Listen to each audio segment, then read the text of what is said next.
Hey guys, welcome back. I'm Jason Salyer and Alan Kay is behind the camera. There he is.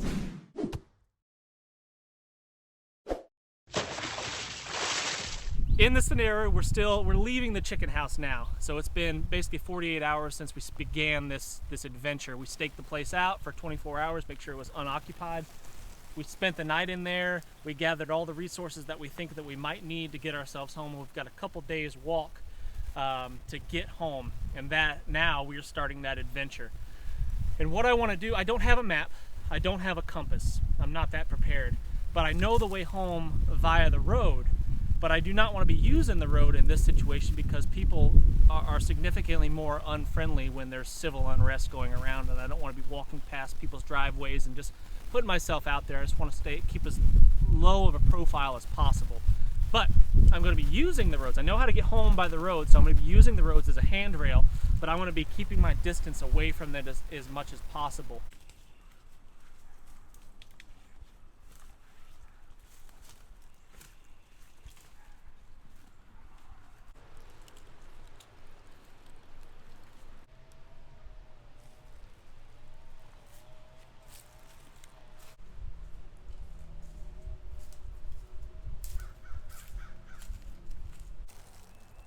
So let's say I haven't, but let's say I've been walking all day. Sun's starting to go down. I need to make myself a camp for the night using the stuff that I've got in my makeshift kit here. I've still got a bead on the road. I know about where it is. I can't see it, but I know about where it is. I want to find myself a nice low-lying area that I can set up a very inconspicuous camp. Currently, I've been following kind of the path of most resistance, but if I could, I'd follow a deer trail, as long as it's going in the right direction.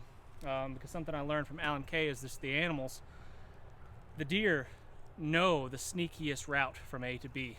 They're trying to keep a low profile. They don't want to be seen by anybody, and they're just going to instinctively follow that path. And if I could do what they're doing, I could stay under the radar.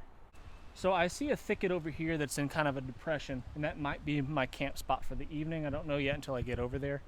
But I'm basically going to look at all of the same elements of a good campsite as I would normally do. You know, just make sure there's no big widowmakers that's going to crush me in the middle of the night.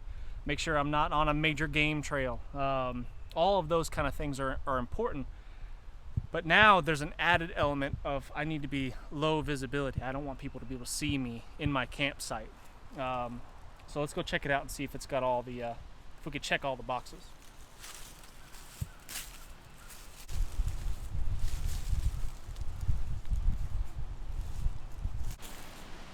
So this looks like a solid spot right here.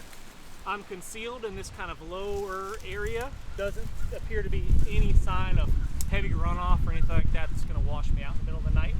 I'm concealed by this great big oak tree. This holly tree that's got lots of leaves on it, for one, is keeping me in shadow, which is good. And it's also going to be concealing me from that direction.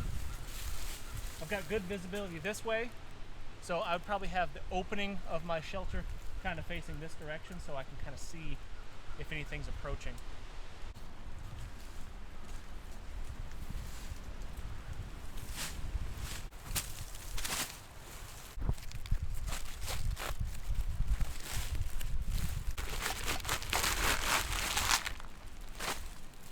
So this bright white Tyvek material is not ideal for this kind of situation just because it's super high visibility. This white thing is going to stand out really obviously. So my tactics would change just a little bit. It's daylight now because I want to make sure you can see what we're doing, but I would not set this up until basically dark. It's, you know, dark 30. I would set this thing up, and then I would take it down before the sun came up and be on my way again. But if I wanted to keep a really, really low profile with this thing, this is basically what I would do. If I didn't think it was going to rain, I was pretty confident it wasn't going to rain, I would pretty much just nestle myself underneath this thing, put my feet on one side, and this right here would do a couple things. One, it's going to give me a little bit more insulation, which is good. Now I'm going to need you to breathe in through your nose and out through your mouth. and repeat the mantra, I am a survivor.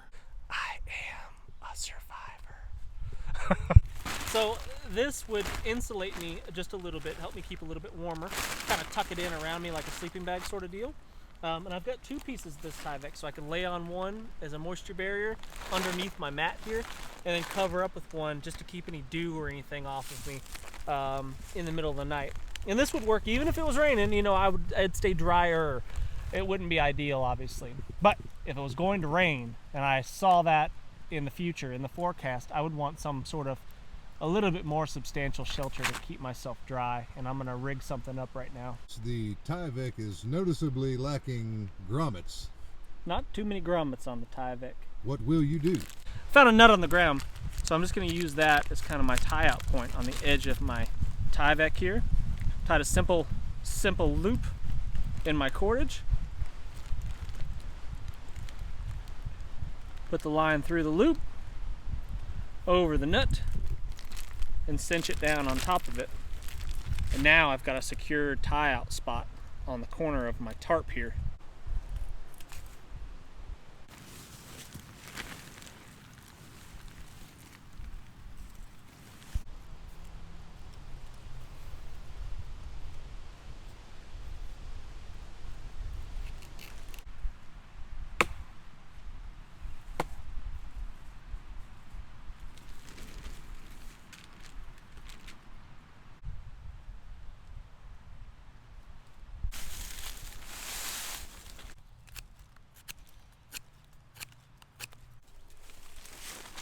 For another option for a tie out, you can just take a couple of leaves, a couple of dead leaves, ball them up, crumple them up like so until it's about the size of a marble.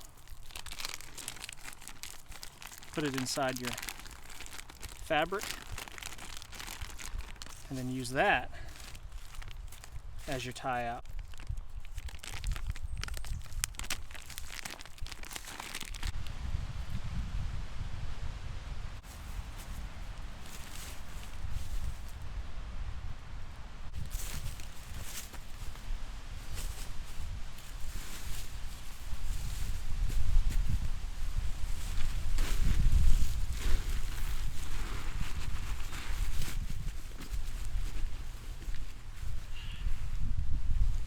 Yeah, I kept it as low as I could to still be able to get underneath it.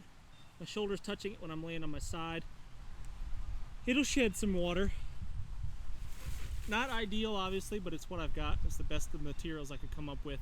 If it wasn't for this, I'd be building a natural shelter, which would take me hours and hours and hours of useful daylight time when I could be making my way home.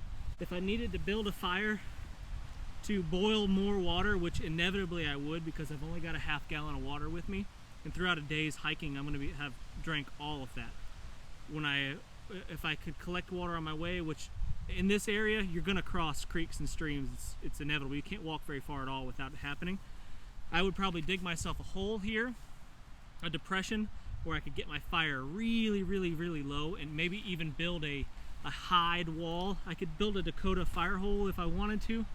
Digging around here without a shovel is really tough, so maybe I would just build myself a wall around it to kind of conceal the flames. I would boil my water, and then I would cut that fire out immediately, as fast as possible.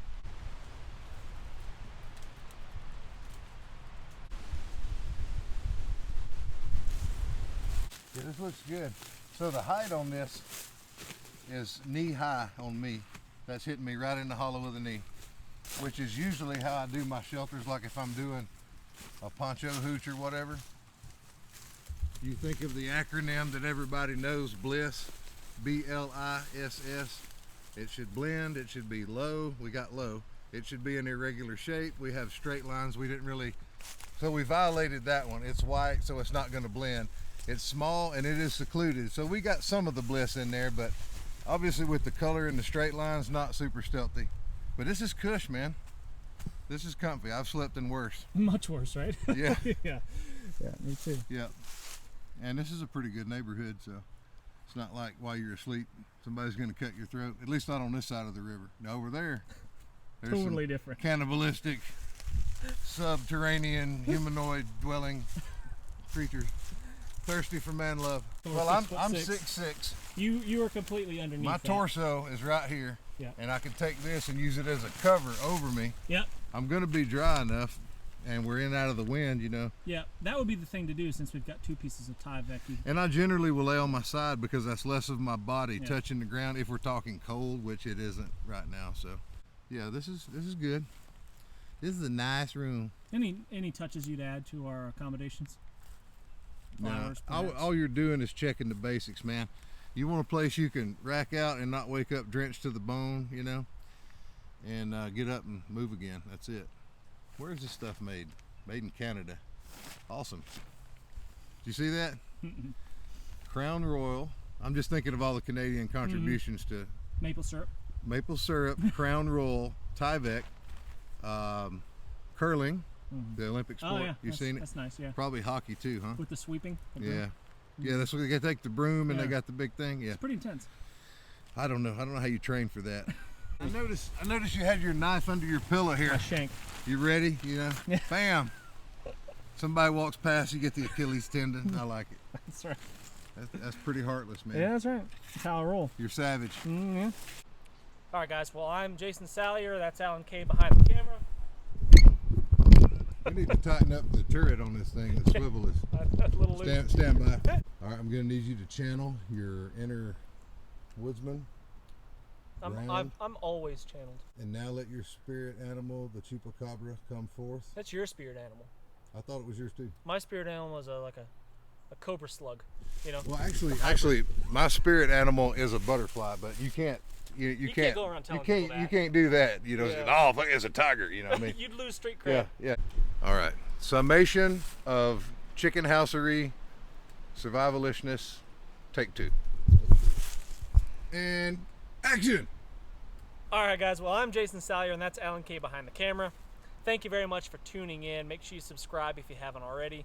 Hit the thumbs up. We'd really appreciate that. I hope you enjoyed the series of the chicken house, utilizing its resources and then making our way home. That's right. We'd basically be taking down this shelter, then rinsing and repeating, following, keeping as a low profile as possible on our way home until we made it home. And that would be basically what we'd be doing for the next night or 2, depending on how fast we could move in this situation. With that said, I really appreciate it, guys. We'll see you on the next one. Breaking down camp. Breaking camp, balls. Breaking camp. And I just leave these tied to the ends of my tarp here. Yeah, that's So the it's way ready. John. Yeah, That's what John Wayne would do. John Wayne would do that. That's right. I don't need this stake, so I'll just kind of give it one of those. That makes that easy.